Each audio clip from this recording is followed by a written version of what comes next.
Good morning and welcome. I'm Bob Pace. I'm your host, and this is a podcast about fighting CPS with me and how to hang on to your children or get your children back.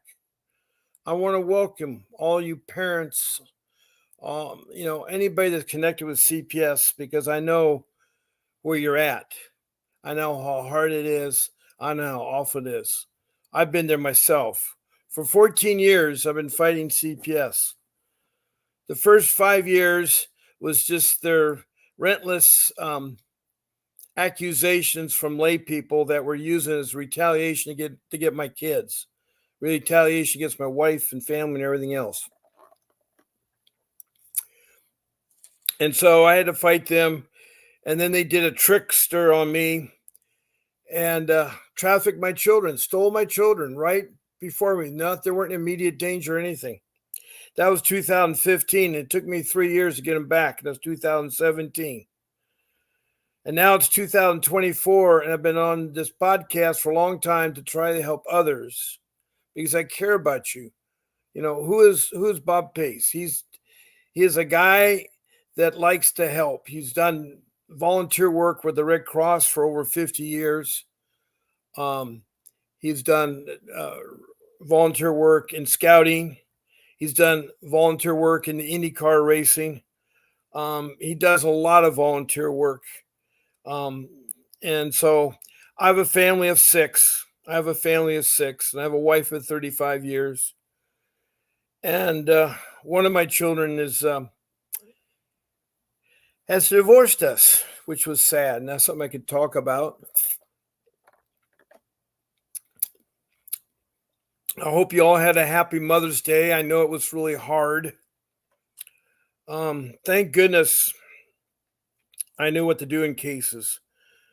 On my way back from dropping my son off at school this morning, I was going to go get gas, and apparently my gas gauge is either old or not calibrated. I always had a mileage as a pickup, so I was about 62 miles on the last tank of gas. It works. It's a 25-mile round trip for my son goes to school, and I make two trips. That's 50 miles. And it's a mile to the gas station, a mile back. That's 52, and I get 8 miles to gallon, which is terrible. The car I'm driving, it's so bad shape. But on the hill to the gas station, it started to clunk. And I said, oh no, maybe it's out of gas. I coasted down the hill, pulled in the driveway. The gas station was filled with people. So I stalled the car behind the pump, and there's a guy in front of me, but there's one of those places where you got a front person, a rear person, and no one wants to consider of each other. But anyway, they helped me push it in. They got gas. I didn't think I'd make it. I had about 30 seconds to spare. And, I'm getting tired of this cloud, like the Peanuts character. What's the guy that, Pigpen or wherever it is? He has a cloud over him all the time that follows him with woes. And I'm tired of my woes. I'm a loving, husband and a father. I love my kids. I love my family. And I do anything for them. That's all I'm doing right now. It's hard when you get involved when you're later in years. CPS started contacting me when I was 60. Then 65, they took away my children. And they were ages 9, 12, and 15 at the time. My older ones had already moved out. They've already grown up and have families of their own. But my youngest ones are still my youngest, of course, at that time 9. He's now 18. This is all 9 years later. Wow. Anyway, we were able to celebrate Mother's Day, which I thought was really nice. It was really, really, really nice. I want to thank Mr. Davis. A lot of reasons I want to thank him. He produces this podcast, and he says if you need his help, call him at 888-888-6582. I'll talk more about Vincent Davis. Now, I have a co-host, and she told me she'd be on here. She's been trying every morning, but apparently I think she gets confused on the time zone. She's 3 hours ahead of me. That's Danielle. But I had another co-host, Kay, from Richmond, Kentucky, who's been fighting an illness, and now the police are starting to track her down and give her older son trouble. He's 22 years old, and she still takes care of him. He's a special need kids. That's one thing out there you have to understand is that if you have special need kids, they need to be taken care of all their life. And when they turn 18, you need to be adult guardianship of them. You need to take care of them if you're going to take care of them because they need the special needs because social service will eat them up. And CPS actually lost Danielle's son because he turned 18 when he was in the transition from Georgia to Texas, and he was trying to get additional help there. So he's coming back soon in a couple days. Thank goodness. They're still trying to give her a hard time. CPS still wants to be involved, and it's out of their jurisdiction. I got to tell you about CPS. I don't know if you can picture this, but in Prescott, Arizona, there's a child protection system there called Department of Child Services, DCS. Now, the reason why I don't use DCS because every state's different, so I use CPS. CPS stands for Children Protection System. In California, it's Children Protection Services. But when I say CPS, I mean the Children Protection System that every state has. It's a branch of social services. It's supposed to help prevent neglect and abuse to our children. It's supposed to be watching our children. Also, it's supposed to be family reunification. The best parents you will find, studies have shown, are the parents. The biological parents are the best parents. So if there's hiccups in the family, they can be fixed. You can take programs like anger management, alcohol awareness. There's parenting classes. You can take all these things that can help. And if you're on drugs, you can be cured too. You just have to be tested free for a year. So, I don't know what your cases are out there. I've heard a lot of stories, but one way to interact with this show is you can text a message to me. You found us on Facebook, Fighting CPS. I'm broadcasting on YouTube. I'm using the StreamYard application. And there you can type in a comment of what your CPS question is about your case or other cases, or if you have a good story to tell about CPS, please tell me. I so wish there was a good story about CPS. I really do. But anyway, going back to these Prescott DCS there, the CPS, sad to say, 8 social workers took upon themselves. In fact, I think that's all they had. That's 25 years of experience among the 8 of them. And they got T-shirts, silk screen with the logo on the front, professional kidnappers. And on the back, they said, parents, do you know where your children are? And they wore this proudly outside in the public. They were caught at the store. Can you imagine the message that sends to parents such a creepy thinking? That's what the mentality of the CPS is. And I'm sorry if there's good CPS workers out there. I had one on my show for 40 minutes. She seemed nice. She was talking a lot about, she's from Maryland. She gave her name. And, I invited her back, but she did talk, but she was she was like appalled to hear what I had to say. That really blew her mind. I said, there's no deception. They lie. They deceive. There's no transparency. It's a money-making business. They are making $50 billion a year. And they're collecting $20,000 per child per month. And additional fees for all kinds of services if they request it. $50 billion. Think of that. It's in the billions, not millions. And another thing they seem to be doing lately is they think your children are in danger. Every CPS case is investigated, come out, they con you into letting your children go. They con you to give you permission in your house. They bring out policemen that intimidate you. And, it's one of my rules. You just say no. Don't let them in your house.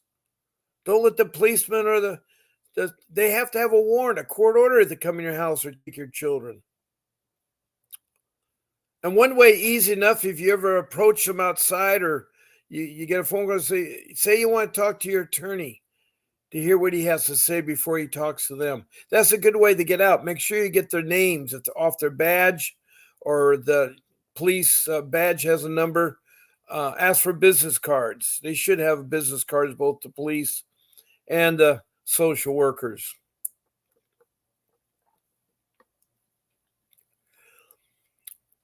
Anyway,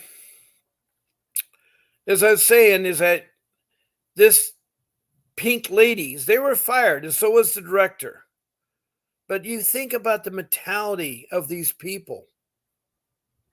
Professional kidnappers.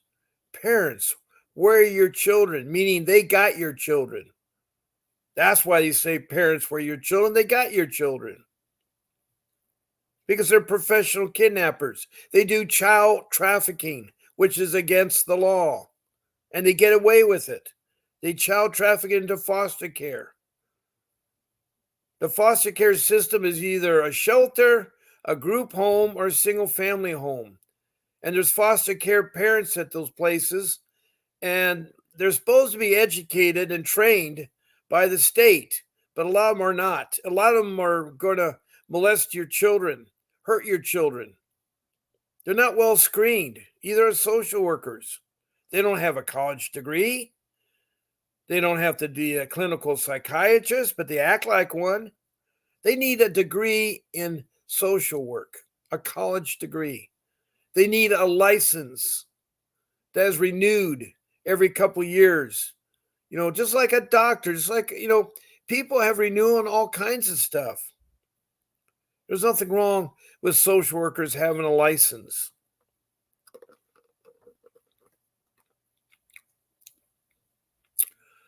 I think it's wrong what has happened. I think it's wrong. It's terribly wrong. But please text in a message to me so that I have something I can talk about. I can talk about my case. I do that every show. I have my rules. I also have lots of articles to talk about too. Make sure your name and the city and state and country. You're probably saying country. Yes, I've had Australia, Canada, United Kingdom, Ghana, which is in South America, south of Venezuela, north of Brazil. I've had Mexico. I've had Mozambique in Africa on the east side near Somalia. And I've had Denmark. These are parents that came on and text a message to tell me how bad their CPS was. It's worldwide. I mean, there's an African nation, a South American nation, a European nations, and Canada and Australia. Wow. So anyway, when you think about CPS, I want you to think about those social workers wearing the pink shirts, and we can fight them. I have some good rules that will help you and so forth. Now, another way to interact with this podcast is to call me at 626-698-0990. There were so many people calling last night. I was on at 7 o'clock last night, and they all waited to 5 minutes left and all want to talk at once. I'd like you, if you can, talk now. I know you're out there listening, and if you want to talk, this is a good time to call in at 626-698-0990. That's my office number, and I only answer it during times on the show. A lot of times it'll ring when I'm not on the show. I don't answer it.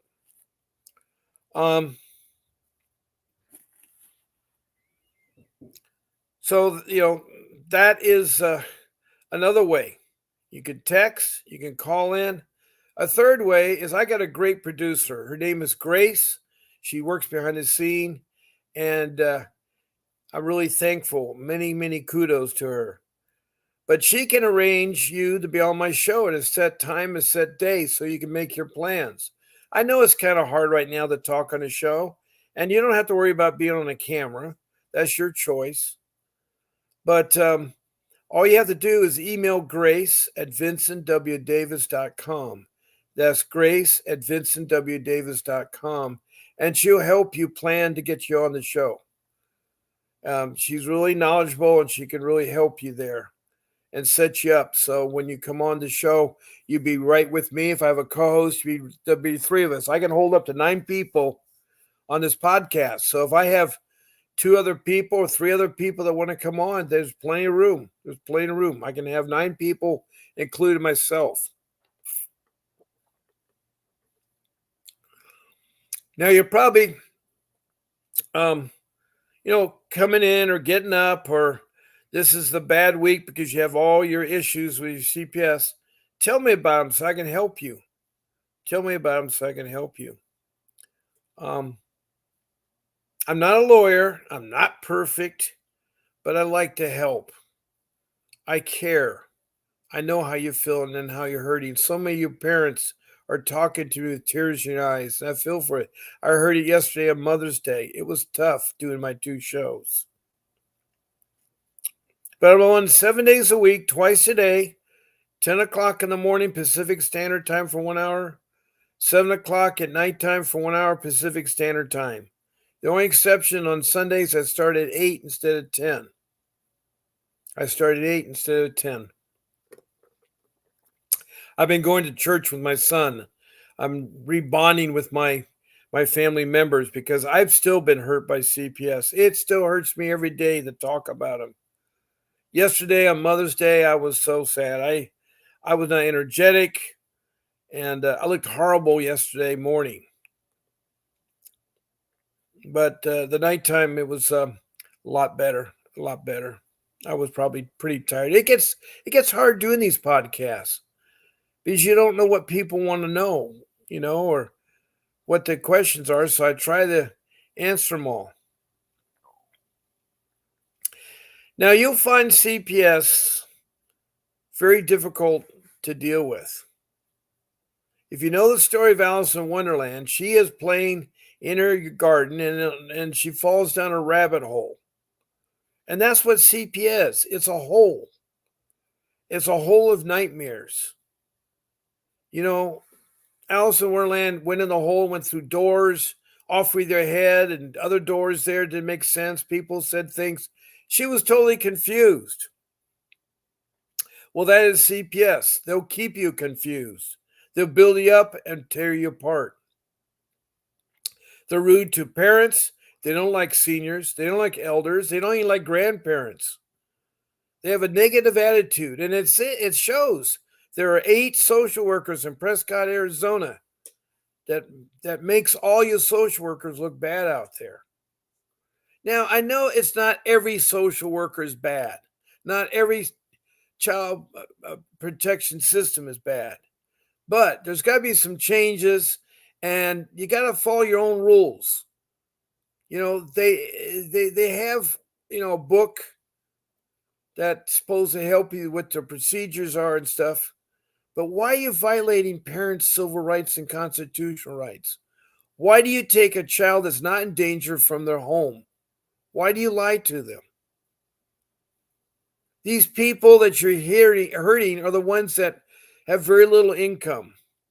That's one of the things that I noticed that CPS feeds on is little income. Now, the other day, they got that woman in Salt Lake, who had a $5 million home, and she had her raise her kids on the internet, I guess, like that. But she got busted because she was molesting kids. So it does happen to people, but usually they target people that are low income, and they find out about you right away. When someone calls in a layperson or a professional, they say that your children are starving. There's no food in the home. That's an allegation. And right away, CPS has to believe it's true, and they will investigate within 24 hours. And they try to take your children and file that petition to get you into detention court right away with all kinds of jurisdictional hearings and your case plan. And there's so much that goes on that you don't know about. That's why this leads me into rule number one. Rule number one is something that took me a year and a half to figure out, or a year. That's something called attorney. Now, attorney is like a doctor does open heart surgery. When you have to get your heart operated on, you're not going to have a plumber or auto mechanic. You're not going to do the surgery yourself. You're going to get a professional doctor who's gone to medical school, who's done an internship, who's mentored another doctor, who has a license and everything else. That's a professional. Well, I got news for you. You got to do that with attorneys. And you say, hey, wait a minute. I got a public defender. Yeah, you got a public defender. Let me tell you about public defenders. They're useless. They have a caseload of 30 people. They're not well trained. They're bottom cream of the crop of attorneys are looking for a law firm. They think they could do well in there. So they're going to make wheels and deals. They won't defend your case. They won't even meet you a week ahead of time or a day ahead of time to talk about your case. They meet on the evening of your case. You go there, they say, we'll meet you at the courthouse. You meet with them, and inside of 5 minutes, you got to tell her everything, and him or her is not going to remember anything to say. And you may want to fire them. By the way, you can fire social workers, you can fire judges, you can fire CPS, social workers, and you can fire court-appointed attorneys.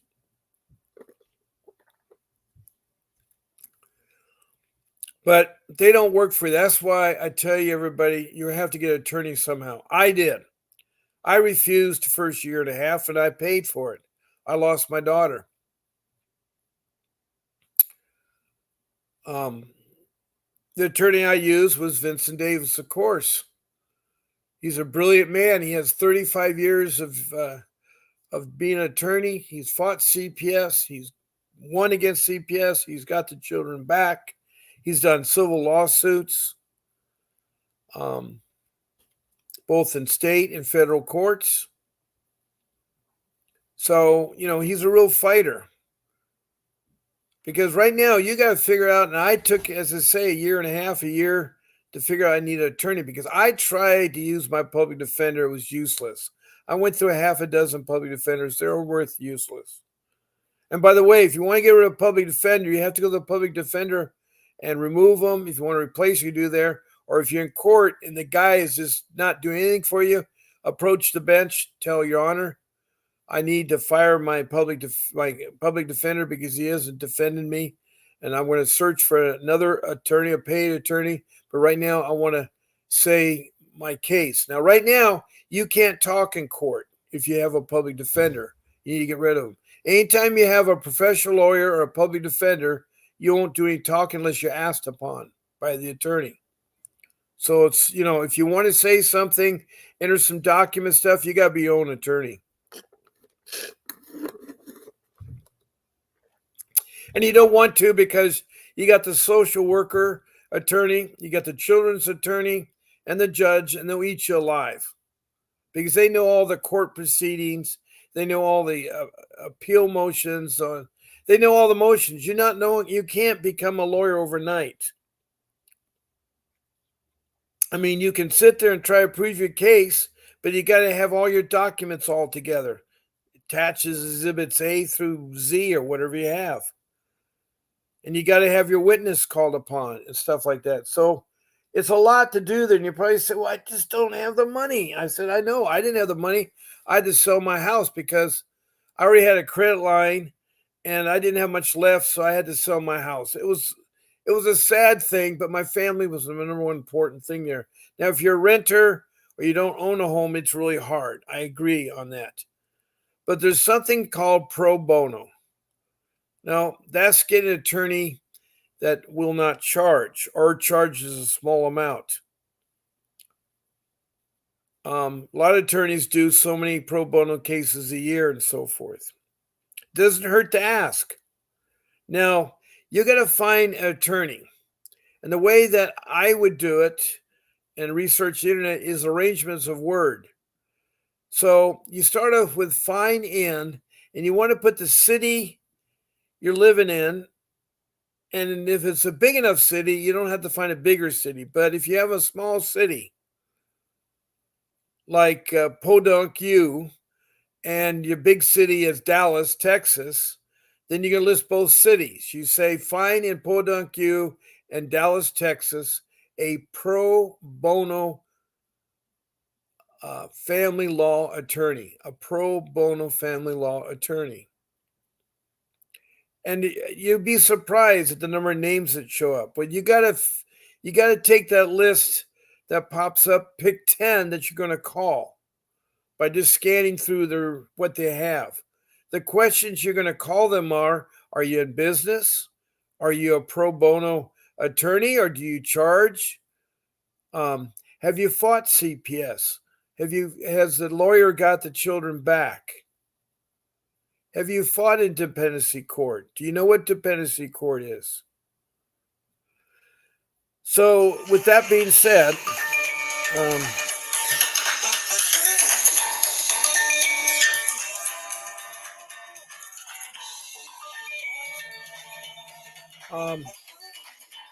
that's my other phone, so I don't recognize it. It's probably a scam call anyway. I get a lot of those.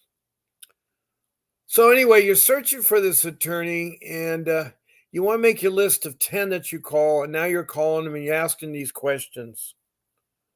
Those are preliminary questions because you're going to narrow it down to 5 that you're going to do consultation. And of the 5, I want Vincent Davis to be one of your people that you consider. Now, no, he's not a pro bono attorney. He has done some pro bono work, but he's always full. A lot of attorneys take on 5 cases, maybe. They're pro bono. They have tons of other cases. But he does offer a consultation of 30 minutes for $60. That's $2 a minute. And he'll give you hundreds of strategies and tell you how to navigate and fight CPS and get your children back. He'll do that. All you do is call him 888-888-6582. Tell him Bob Pace sent you. Or and when you talk to Vincent Davis, say that Bob Pace sent you. So you're going to call the front office. You're going to schedule that consultation. Now, there's a ticket running on the bottom of my screen that says consultation with attorney Vincent Davis, care of Bob Pace, Cantily.com/law offices of VWD/Bob Pace. Now you type that in the internet thing and I'll get you right to his page and you can schedule one. So there's 2 ways you can contact Mr. Davis.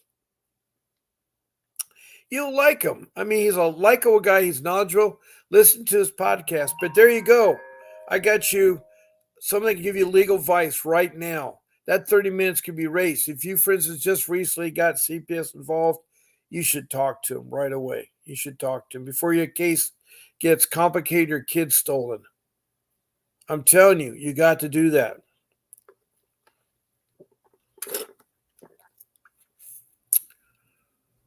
Wow. Sometimes I get energy and I keep going too fast. So if I'm going to slow down there. I haven't heard any text messages. I'm open. Love to hear from you. Thank you for the lovely heart I just got. I love your emotes, your thumbs up, your hearts and stuff. Anyway, please text a message or call in. I'm open there. And again, I know you social workers are out there listening. And I admire your job. It's a tough job you're doing. But there's something called ethics in this world. And I wish you'd follow the ethics there, you know. I know we can't make the changes overnight.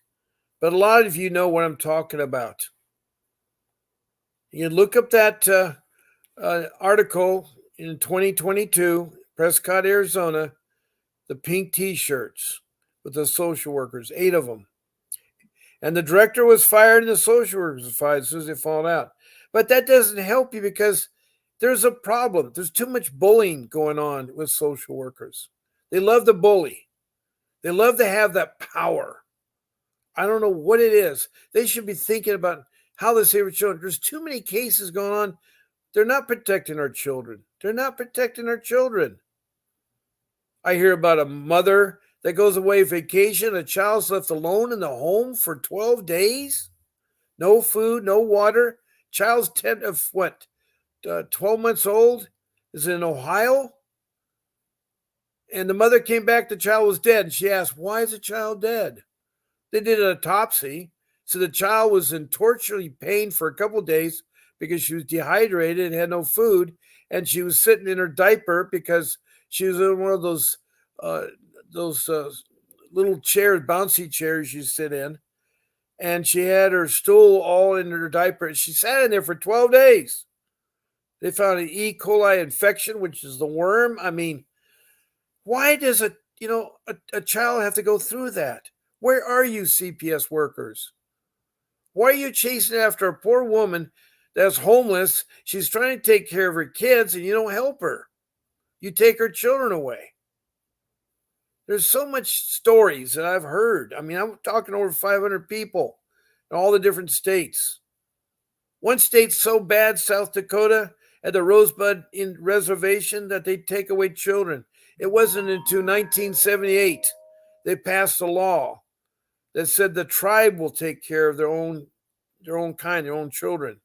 Because CPS in the 20s, 30s, 40s, 50s, 60s, whatever, they were having Indian children adopted right away. And the parents weren't allowed to get them back. Indian parents were not allowed. That's sad. I mean, why do we, murder these Indians because we're supposedly more intelligent? We're more civilized. I mean, these people here were the first immigrants. They were here first. It's like us building homes and freeways and stuff and the animal population being hindered. They were here first. I don't know where the common sense is in people. But that Rosebud Reservation was sickening. I was there in the summer of just before the Wounded Knee incident that AIM was involved in with the FBI. The American Indian Movement with Russell Means. Remember when that Billy Jack movie came out in '74 with Tom Laughlin? It was, and I'm sorry, I'm a Lakota Sioux if some of you don't know that. But that's my great-great-grandmother, full-blooded Lakota Sioux, lived in Rosebud Reservation. And my grandfather has a picture of him in his Indian outfit. They were proud. But, you have to understand, their hair was cut, the language is in the Lakota language. I speak some Washte. I have some, anyway, I get frustrated sometimes. But the ICWA, the Indian Child Welfare Act, if you have a child and you're American Indian, all you have to do is tell CPS, and they will investigate to see if it's a federal recognized tribe like Crow, the Navajo, the Apache, the Comanche, the Iroquois, the Mohicans, the tribes all over the country, the Chumash in California. Those are all federal recognized tribes. And if they are recognized, then you can if you're registered, your name was shown in the registry. If not, you could get registered. All you have to do is prove that you have Native Indian blood. Native Indian blood. Anyway, that's about the ICWA. So, going back to rule number 1. You're going to get that attorney eventually. I waited a year and a half. I tried to fight the director of CPS in southern, Orange County. And I found him. He was more interested in gold. Why? Well, when I went to go see him, I complained and wrote him, and he allowed to go have a meeting. His building was the Taj Mahal of India. It looked just like the Indian Taj Mahal. And he's on the top floor. His building was green, like the Emerald City of Oz. And when I met him, he had so much gold around his neck. I felt bad for him. I thought maybe I need to give him some support because he's going to fall over. He was going to fall over. But he could care less. They go in one ear, go out the other ear. But you can complain about the social workers, about the system. But the thing is, it'll make your life like hell, which it did with mine. So get that pro bono attorney and talk to Mr. Davis. For $60, that's a good deal for 30 minutes. I mean, he is a professional family law attorney. He knows how to fight in dependency court. He knows how to fight CPS. He has over 35 years. He's a trial attorney. You couldn't ask for a nicer guy. He has podcasts. Listen to his podcast. He has his own. And I've known him for a long time. I've known him since 2016, about eight years. And he helped get my children. And he's still a very nice man. He really is. And you'll like him. So that's rule number one. Get an attorney. Don't deal with the public defender. And again, you can get a free attorney. It's a lot of hard work looking at things. Knowledge is the power in CPS. Knowledge is the power. Remember those words. Knowledge is the power. If you go to the internet, you'll find so many things there. You arrange your words, the important words first in the search, with the latter words later. So try to have CPS close to the front. Have your topic closely there, after and stuff. So you'll find flow charts. You'll find the Indian, you'll find the Indian Welfare Act, the Welfare Indian Act. And there's so much that you can find out. Every state has a page with social services. They have a CPS. They have orientation manuals. And some of them are kind of like jokes, but at least you can know what they plan to do or what they not to do and stuff. So by listening to my podcast, I pretty much covered a lot of things. I've covered adoption. I've talked about the CPC, the interstate organization that transports children. I've talked about cases. So you can fight. You have to get that knowledge. You have to get the knowledge on that. And the more knowledge you have, power there. Also, you may have to go politically to talk to people. You may have to go to every state has 2 senators. And they also have some representatives.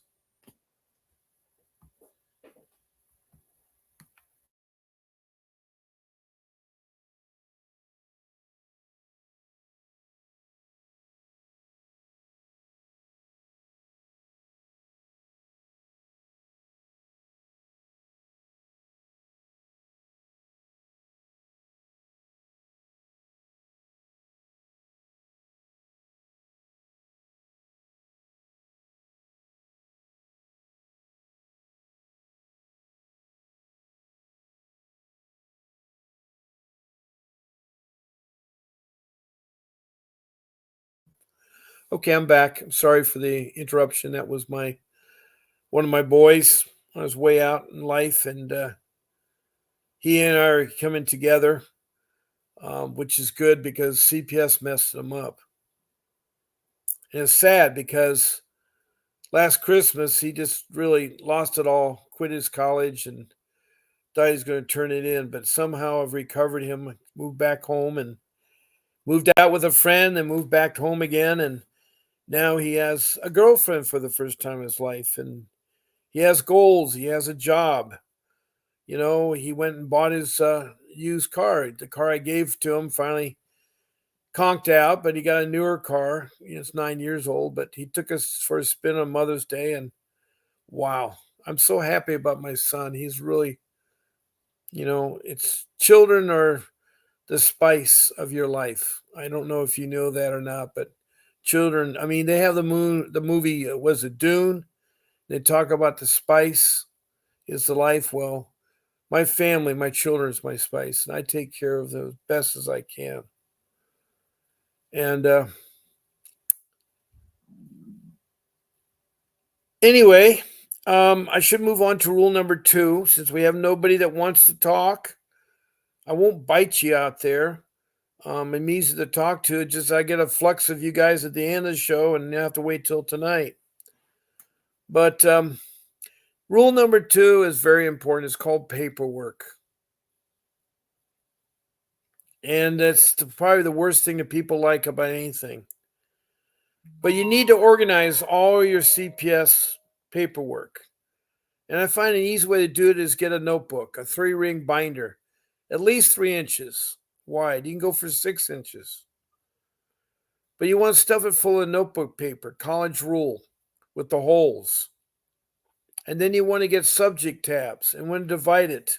I think they come in 5 or 6 subject tabs. I know the first one is the most important one, is that it's your incidents. Every time you have an incident, you need to log it down. You need to put the date and the time of the incident, who was involved, who did you talk to? Was it children, the police, social workers, friends, family? You put that on the same line as the date and time. Then after that, you take the next couple lines and write down what the incident was about. You went to social services office, or you went to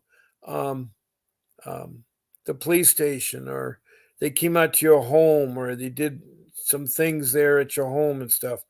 You write it out, and then after that, you want to do the outcome. And the outcome may not happen right away. It may be a year down the road, but you come back later and fill it out. So you have what the incident is about and then the outcome. If you know it, then fine. Then you want to skip a couple lines for the next incident, skip a couple lines for the next incident. You start filling up the pages. Also, you may want to highlight it with yellow and pink because they're good colors to highlight, and you might need to refer to something or come back to it. Highlighters are a great way to find things. And so another subject tab you can put down is the info tab, and that's where you list all your websites, all your phone number contacts of CPS, anything about CPS that you can. It's a reference tab, info tab, reference tab. Then after that, a third tab would be all the classes you're taking, all the programs you're taking, all your drug tests you're taking, anything there. You want to keep that in that section there. So this notebook is your CPS notebook, and it's for you to use, and you decide what you want, but try to organize it. When you receive court order papers, stick it in one of the tabs. Maybe you have your own tab, and eventually you probably get so much. But keep in mind, you get all the court papers in court or your public defender, they will mail there, but you also have to ask the court, the clerk of the court, that you want all the paperwork. And so you can review your case, and then if you're low income, you can get the copies done for free. And it's really amazing what you can find, what they have on you. Because things should be like your case plan. There should be, what are your means when you're going to do, where are you going to place your children while they're in temporary custody of CPS? Where are you going to put them? And I recommend you always put them with your family first and your friends, and they don't have to be in state. That just means they got to pay money out of their pocket. They don't want to lose the money. But you can have them out of state, wherever you get. The further away from CPS, the better off you are.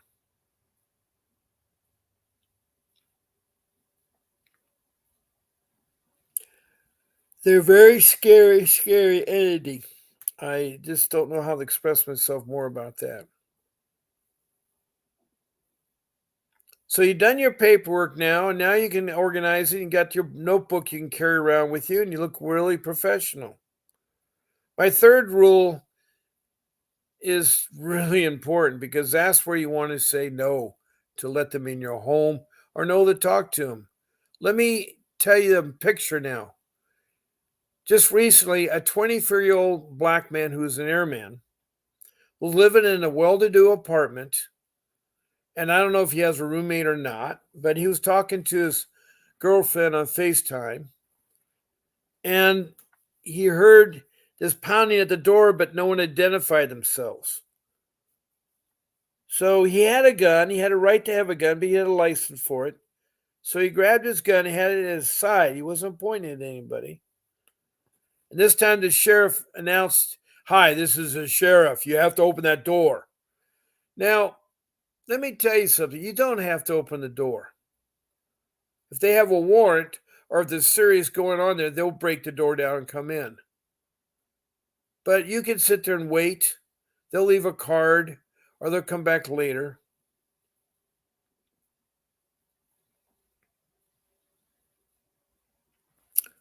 But on this rule number 3, you just say no. Think about that poor black airman that was brutally murdered. I mean, I don't know what the policeman's thinking, or I don't understand if policemen are professional marksmanships, know how to use a gun. Why can't they injure someone in the foot or the hand or the arm, to make them drop their weapon? I mean, why do they have to always shoot to kill? Shoot to kill. Now, I know it's dangerous, especially if people have a loaded firearm entering a place near. But first of all, they didn't have a right to enter that apartment of the guy there. If you hear something, it doesn't give you the right.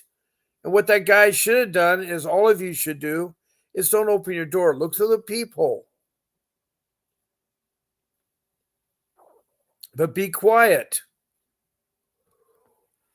Wait for them to leave. And if they come out, you'll see their business card or where they was there, and then you have to call them and figure out what to do. Now, you should not talk to social workers or policemen that much.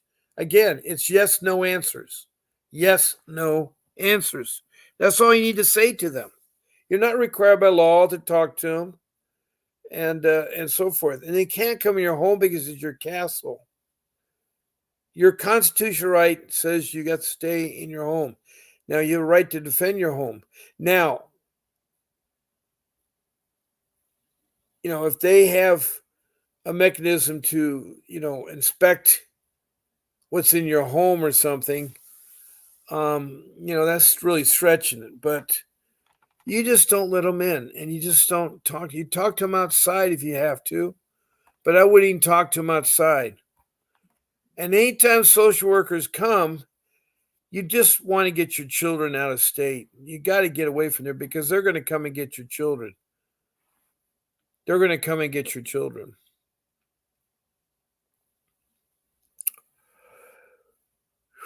What you can do is find a good family relative, somebody with children, temporary stay.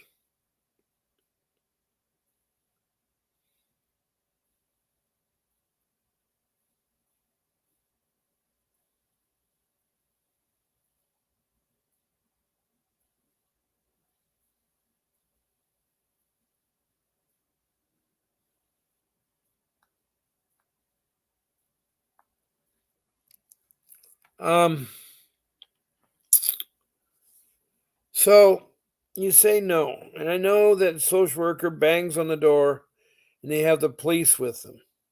They'll say something, "Open up, we need to come in." You do not say anything. You be very quiet and lay low. Call your attorney. Tell him what's happening so he can be your witness. But whatever you do, securely lock your door with a deadbolt lock. And you can even add a chain to it.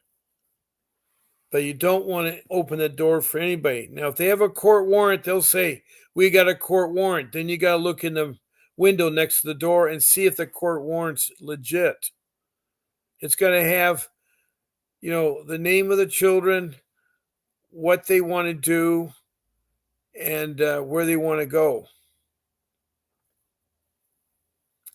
So they can take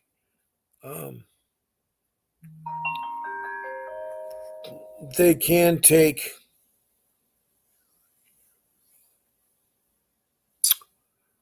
I forgot my train of thought here. Wow.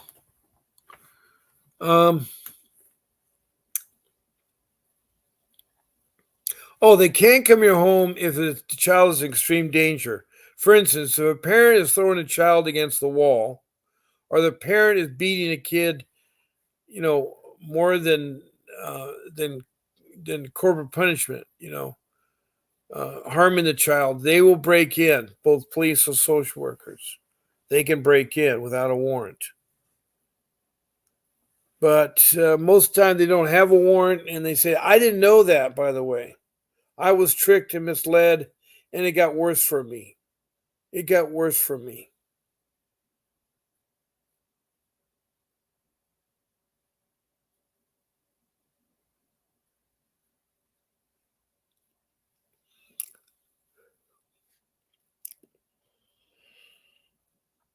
Retaliation is something bad in CPS.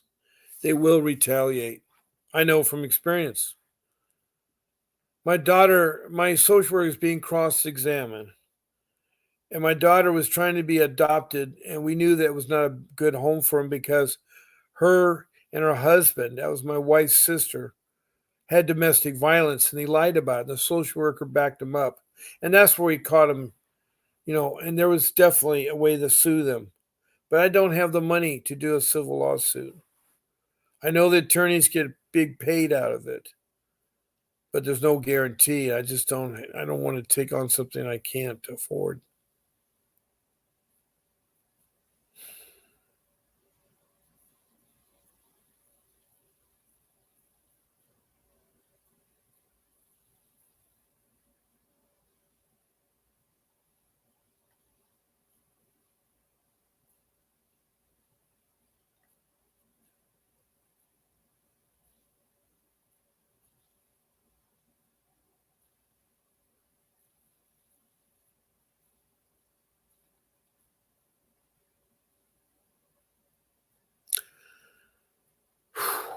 It's been a long morning for me.